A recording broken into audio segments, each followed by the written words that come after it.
हार्दिक पंड्याला मुंबई इंडियन्सचं कर्णधारपद देण्यात आलंय। आमच्या प्रेक्षकांना आठवत असेल तर काहीच दिवसांपूर्वी गुजरात टायटन्समधून हार्दिक मुंबई इंडियन्समध्ये आलेला।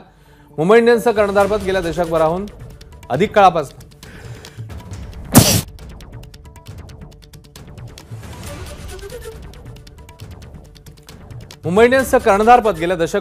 काळापासून रोहित शर्माकडे होतं।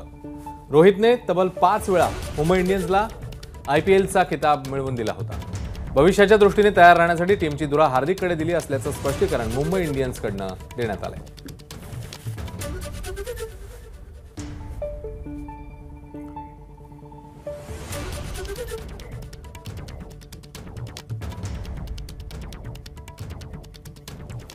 तर रोहित शर्मा आणि हार्दिक पंड्याची कर्णधार म्हणून कामगिरी कशी राहिली आपण ते पाहूया।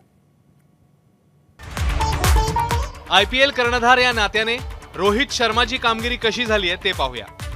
158 सामन्यांपैकी 87 विजय, 67 पराभव आणि 4 सामने टाय अशी कामगिरी त्याच्या नावावर आहे। IPL विजेतेपदांचा मान रोहितने 5 वेळा IPL विजेतेपद मिळवून दिलंय।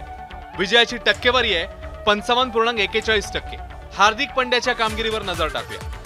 हार्दिक पंड्याने 31 सामन्यात 22 विजय, 9 पराभव अशी कामगिरी नोंदवली आहे। तर एकदा IPL विजेतेपद त्याने पटकावलंय। विजयाची टक्केवारी आहे 70.97%।